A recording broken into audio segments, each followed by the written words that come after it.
More than 1 hour after the helicopter took off from Shenzhen, Kریگن and his colleagues arrived at Liuhua 11, an oil field developed and operated by China National Offshore Oil Corporation Limited Shenzhen, located in the South China Sea.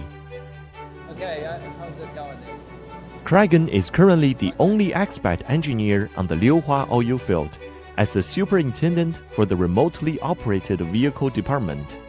He was born in Australia and raised in Germany. Every 2 days we do what we call a gauge run. So we check all the gauges. There's 25 gauges down there, 25 wells. Kریگن says he has gotten used to offshore life after years of working on the oil rig. Although away from his family, Kریگن says his Chinese colleagues on the platform are like a family to him.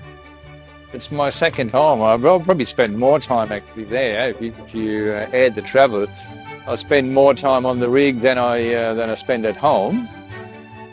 Kریگن is among a group of expatriates that came to work in China in the 1990s. Having witnessed the urban development of Shenzhen, he marvels at the earth-shaking changes that Shenzhen and even China have gone through over the past decades since the launch of the reform and opening up.